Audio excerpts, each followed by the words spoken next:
Just watch Eric Chester. Great presentation. Really challenge us all to make sure that we're leaving our signature on everything that we do. When people started talking to me, you'd think that they would say, well, we're looking to hire people who can program in JavaScript or, SQL, or, hey, we're looking for somebody who can drive a forklift, or somebody that really understands the Adobe Creative Suite. But that's not what I heard at all. The same things heard over and over again. They said, show us people who are excited, enthusiastic, have a positive attitude. We want people who are going to show up for work every single day on time and work throughout the course of their shift. We need individuals who know the difference between a personal and a professional life, who are going to come to work attired, representing us, not in fuzzy bedroom slippers and a t-shirt that says my inner child is a nasty bastard.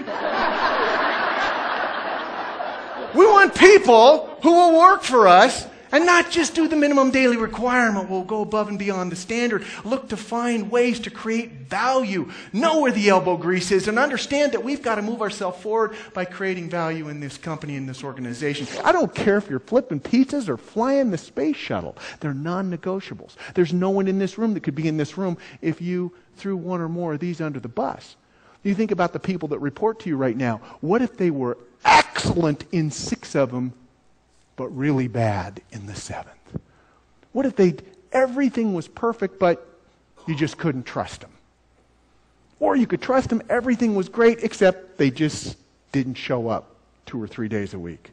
Or everything was perfect here, but they just did the minimum. They didn't push themselves to do any extra.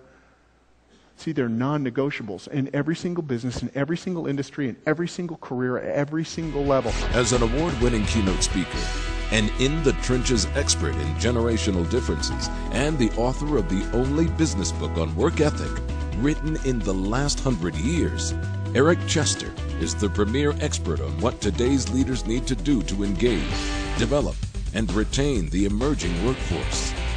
And right now, as an employer, you probably have certain questions when somebody new comes into your place of employment. You have to ask yourself, what is it they know or don't know about these 7 fundamental values? What do they know? What don't they know? But it's not just what they know. It's also important to understand what they may do or not do with regard to these 7 values, right? So we've got this real interesting quadrant here, if you think about it. 4 points between what they know and what they don't know, which is their cognizance, and what they will do and not do based upon that, which is their compliance. And at the intersection, cognizance and compliance, you have 4 interesting styles of behavior. See, if you have employees in your workplace that don't know what to do and they don't do anything, you know what they are? They're idle. Now, you've heard of American Idol. This is a different kind of idle. But when a person is idle, they have absolutely no value to you. It doesn't matter. If I came to work for you and you put me in your parts department, I guarantee you I'm going to be in this quadrant. Now, I have a master's degree, I've written 5 leadership books, and I've lectured around the world. You have to think, I know a lot, right? But I know nothing about parts. So I would stand there, I wouldn't know what to do, and I probably wouldn't do anything. All of a sudden, I'm idle. Now, what happens if I just start entering numbers into a keyboard and I happen to get one code right? Boom! You hit the lottery. I don't know what to do, but I wind up doing something right, and then I'm lucky. Now, lucky isn't bad. It's just not sustainable. You can't run your business on luck. What happens if an employee knows what to do and doesn't do it? Isn't that the quadrant that drives you crazy? When people know what to do but they don't do it, then they're cheating. And of course, I'm speaking to them, not us, because nobody in this room has ever cheated. I mean, nobody in here has ever driven 1 mile an hour over the posted speed limit. Nobody's ever ripped off a tag off a mattress or a pillow, because it clearly states don't do that under penalty of the law. See, if you're busy right now as a leader putting people into these quadrants that work for you, let me tell you something, that's a dangerous trap, because these aren't labels for the people that work for you. These are quadrants of behavior, and people move in and out. We've all been idle, we've all been lucky, and we've all cheated. You know where you want the people that are working for you right now, whether it's the front of the house, the back of the house? Every member of your team, everyone who's getting a paycheck that you're writing, do you know where you want every single employee? You want them in the quadrant that says, I know what to do, and I'm going to do it. I know what to do and I'm going to do it, because when they know what to do and they do it, now all of a sudden they have value. They have values themselves and they are of value to you. And when you think about it, that makes you, their leader, part teacher and part motivator. Because what you're trying to do is teach them what to do and then motivate them to do it. Eric offers practical ideas and actionable strategies that stimulate employee engagement and bolster productivity. And he helps leaders drive sales and service into their front line by showing them how to develop their people from the inside out. Rules without a relationship lead to rebellion. Rules without a relationship lead to rebellion. If I don't like you, I might do what you're telling me to do when you're standing right over the top of me. But if I think it's a ridiculous rule, the moment you turn your back, I'm going to see if I can get away with doing it my way. And maybe my way and your way puts me in the cheating quadrant. So it's important to get personal, to know that individual at a core level. What do I know about the people who work for me? The more I know about you, the more I'm able to find connecting points. The more I can find ways to motivate you, solve challenges, and overcome conflict. Relevance just simply says, here's what I want you to do, and here's why. Now, mature adults are not warmly receptive to the notion of attaching rationale to everything we ask young people to do. We think to ourselves, I did what I was told, and I expect them to do what they're told.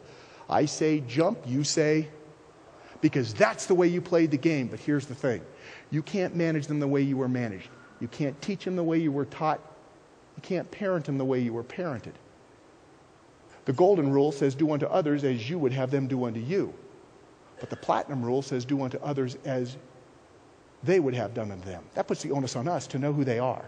It's so important to make the instructions that you have, especially when it comes to these values, crystal clear. What does reliability look like in your business? When you say you're on the schedule at 1 o'clock, what does that mean? Most people say, well, I have to be there at 1 o'clock. Really? You think LeBron James shows up at game time? You think he gets out of his Bentley at 7 o'clock for a 7 o'clock tip-off? Or was he there several hours earlier because, baby, when it's game time, you got to be ready to go? Are you enforcing that throughout your organization? Do people really understand the clarity of the rules that you have in place? Sometimes we think we need to add more rules. Let's keep adding. Get away from that. Lighten it. Stay light and tight. Make sure that everybody knows your non-negotiables. The things that everybody in your culture and your organization clearly understands. So it's not an American problem. It's not a generational problem. It's just a problem. It's a mentality. It's a I want something for nothing mentality. You know where it's easiest to fix? The younger you get. By the time you get to be 45, 50 years of age, that cake is baked. Or he brought all generations together to be one. And I think the fact that, again, there's not a generation, it's not Generation Y, it's not the baby boomers, but to look at everybody together and to see how you can bring them together as one big group, I think to me that was the most impressive and the best thing I learned today. We're going to go back and, reevaluate what we do in our stores and really try to drive home the points that were made today and take advantage of reviving work ethic. Take advantage of bold ideas and cutting-edge strategies that will re-energize and re-engage your workforce. Introduce your leaders to Eric Chester, and you'll have a meeting experience they'll be talking about for years.